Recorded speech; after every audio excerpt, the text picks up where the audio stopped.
About fourth unit, art and culture. This particular lesson is extracted from a book called Indomitable Spirit, work of APJ Abdul Kalam. So let us look into this lesson. See, this particular video about getting the overall idea of the lesson. It is not that we are going to put everything that you need to learn from this particular lesson. It's a kind of quick review of it, so just to get the idea about it.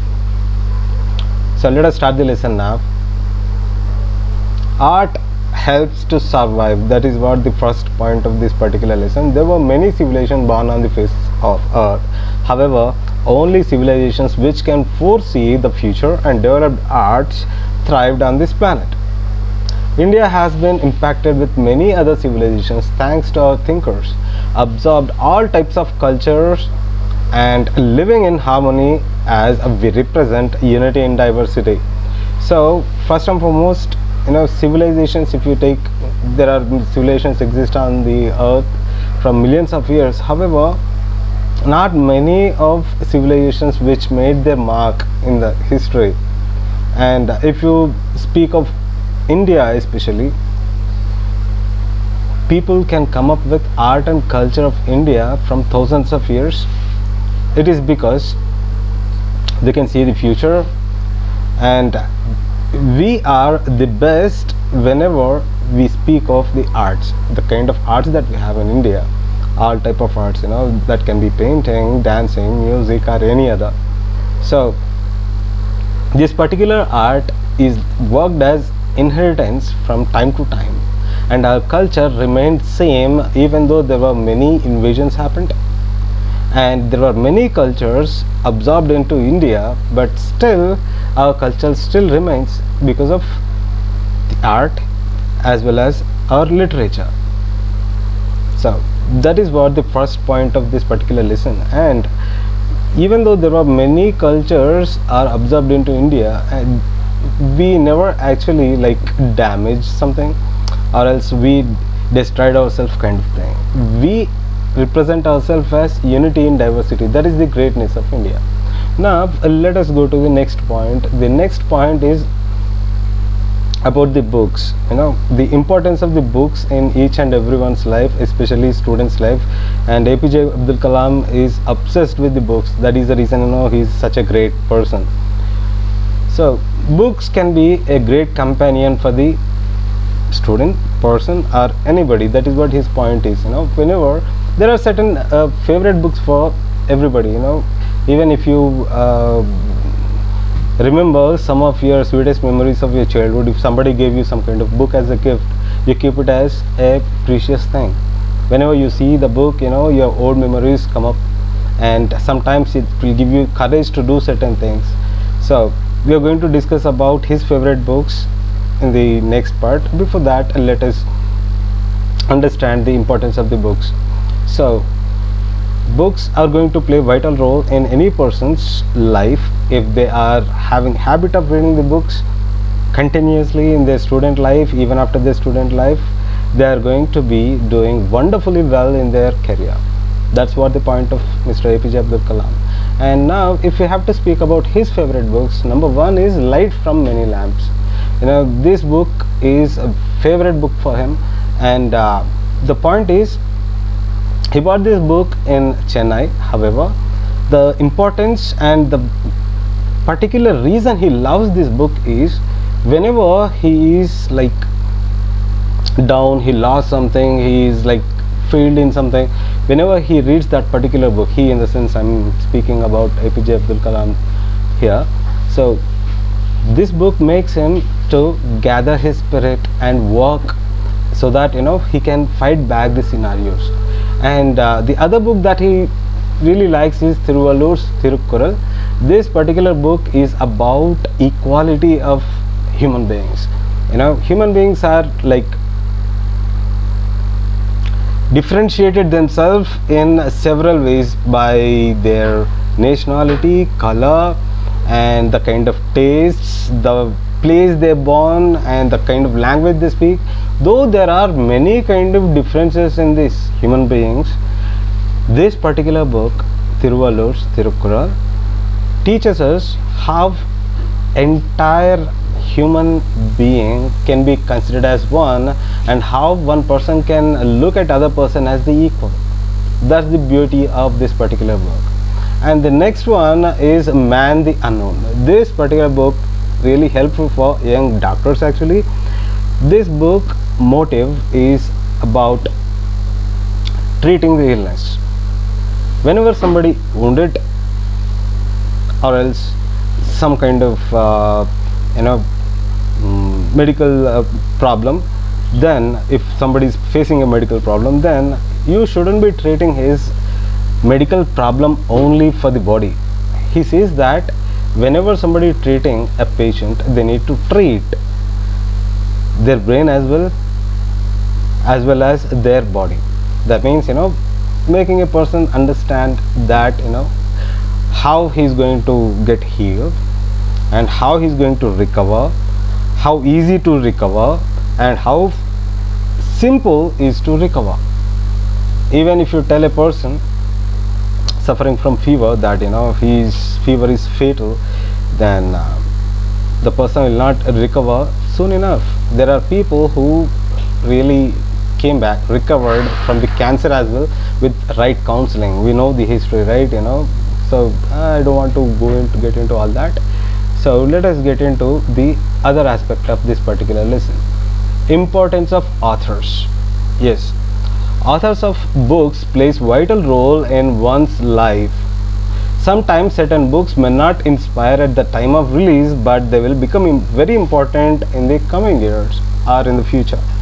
So I don't know about this particular generation. However, earlier when we were children and we used to have this habit of buying novels or storybooks. There are several favorite authors such as Yandamuri Virendranath and all, who's going to give you all kind of information through novels, through the stories.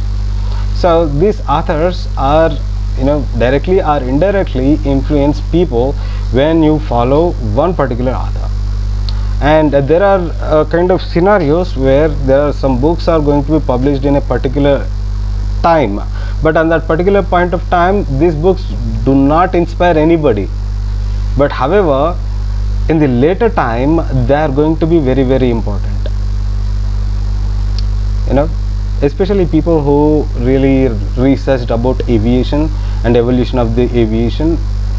Actually there are many other engineers whose names not even came out, did wonderful research, and that helped us to build the modern aeroplanes that we are using right now.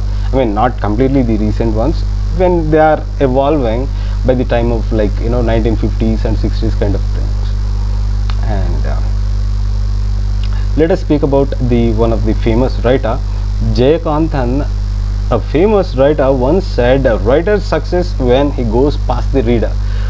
Going past the reader in the sense like whenever, if you buy a book, a storybook or the novel, and if you are reading, you already know the story. If you can guess the story, then you are not going past the reader, right? Reader already understood what exactly the book is all about, what is the story about, what is the climax. But however, look into this. If the reader is surprised and getting shocked, or else he is wonderfully happy about the book, the kind of twists and turns happening in that story, that's what the success of the writer. If you write something and the other person is guessing, that means it's not a great book. That's what I say. And Jayakanthan also says, if it is not the time for the thinkers and leaders to come together and build the nation, then when is it? So it was the time when India got the independence, and everybody is thinking about how we can build the nation. And are we in the right way of doing it? Are we going to develop? Are we going to be succeeded? In that particular point of time, the India is a huge country, its vastness, and we are chaos by that time, because nobody knows anything, nobody knows how to execute things, nobody knows how to develop the things.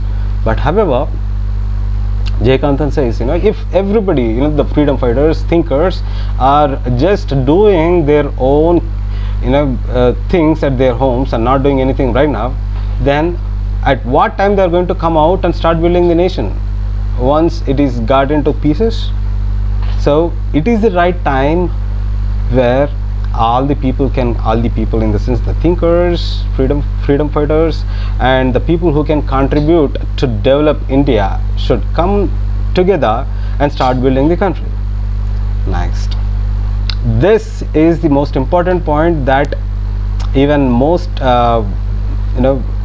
people suggest for the students. Students should be given a dedicated time for reading books at least 1 hour a day. It makes them wonderfully build their knowledge in all aspects, by which we can create a intelligent and genius type of future generation. So normally students nowadays are reluctant to take out the books of their own subjects, but however, if we make mandatory to read 1 hour every day any book apart from their syllabus, it really helps them a lot. Understand how many hours of reading they'll be doing from their first class onwards. So if you read something, it's going to give you knowledge, and which is going to be useful for you one day or the other. See, remember, every genius is a very good reader. Whenever you go to any person who got their Nobel Prizes in the field of science, the books will be piled up in their places, even in APJ Abdul Kalam's, and even if you go to C.V. Raman, the way they researched, it's book reading is very simple, but the greatest way to improve your knowledge. Next aspect is music, dance and drama. We have very high cultural heritage, and we have been example for dance and music for the rest of the world. We, in the sense Indians, be proud for that.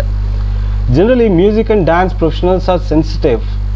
If every person learns of them, as in the school time especially, people will not see terrorism. That is the point of APJ Abdul Kalam. Actually, every musician or a dancer who are dedicated their lives for the art are going to be sensitive at the heart. So these sensitive people cannot carry a thought to do any kind of terrified things, or the things that are going to be terrified to the world. They cannot kill people. So when people do not have the idea of terrorizing people, there is no question of terrorism. Music and dance elevates your happiness to different level of plane. For example, Carnatic music unites 3 states of people.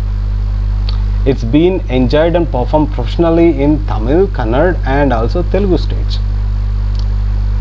Uday Shankar is considered as father of modern dance in India. In 1930s and 40s time, he blended all types of Indian professional dance forms, and created a new style of dance. He creates dance forms and evolved dance styles in India, but also provides instrumental music for the rest of the world. Whichever the part of India that you travel, their happiness and sorrows are blended with music and dance in one or the other way. We know, right? Whenever it's a marriage, there will be music, there will be dance, there will be sangeet. Even somebody, goes to their final destination, we see people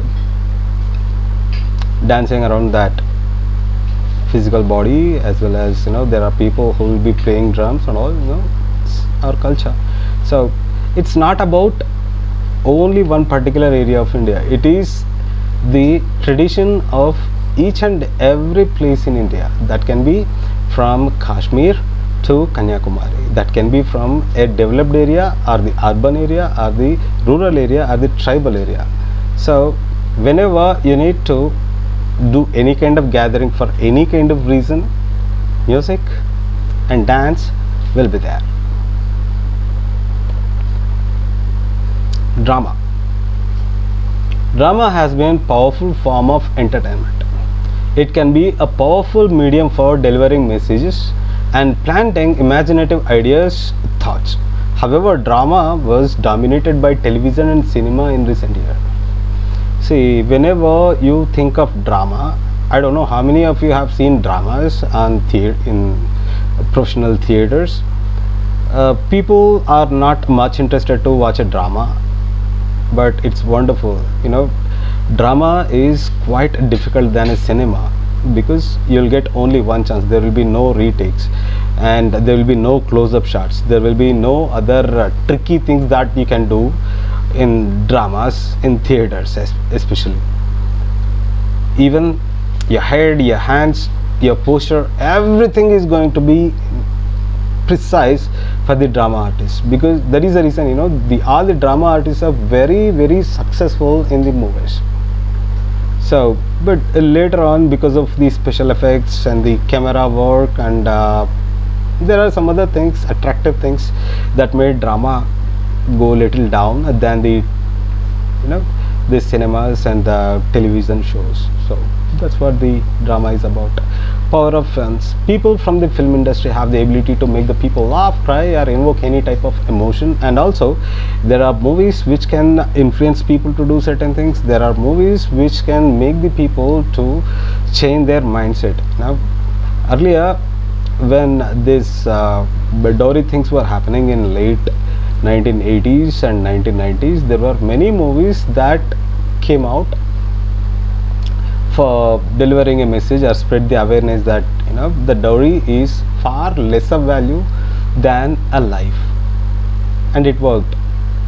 And there are several other movies where how important girls' education in their life in order to survive themselves in the future, how important it is to be a girl should be independent in their life. That kind of movies came in, and we can see the difference right now. Earlier, not many girls used to go for the higher education. Now we can see them all over, jobs, higher education, foreign, every field there right now. So I'm not telling that because of the movie itself it happened, but movies also played their role in order to transform the society from one to the other level.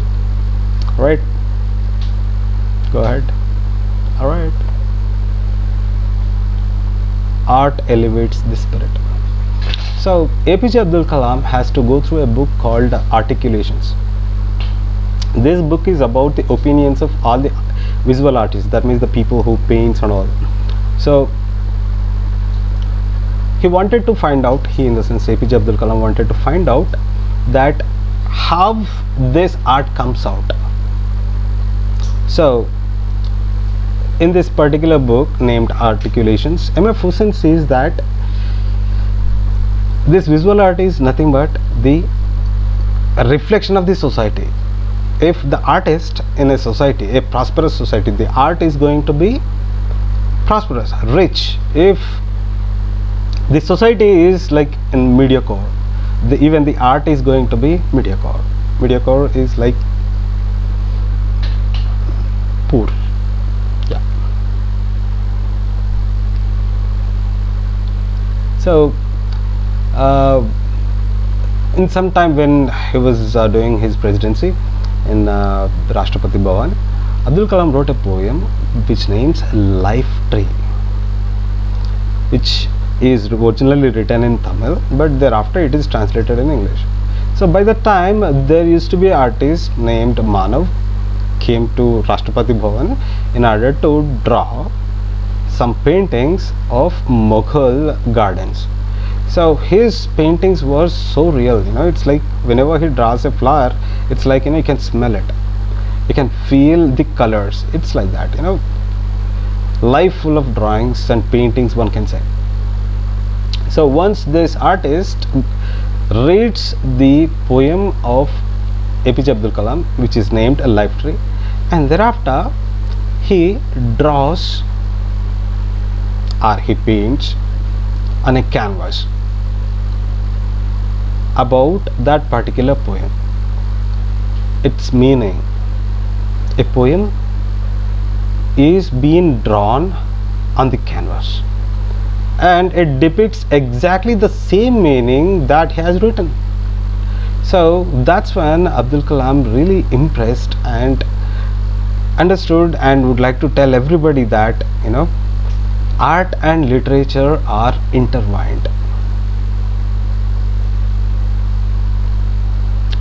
Let's go to the next point, the conclusion.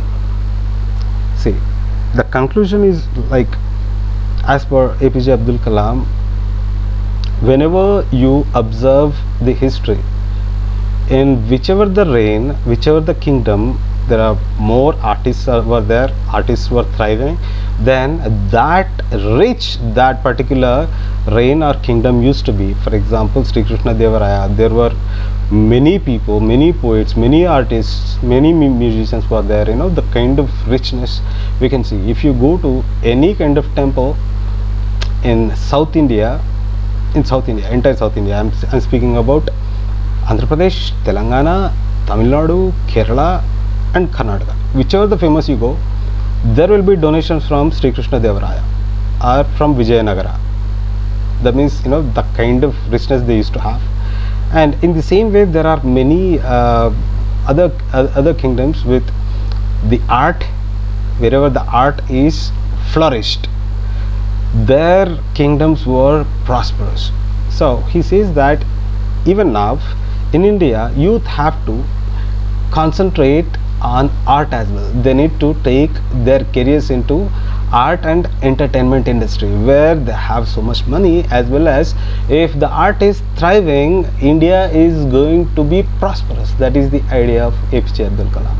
This is about this lesson, and I think I have made it little quicker, and I might have given some extra information which might be useful for you, if not here, anywhere else. Thank you so much for watching.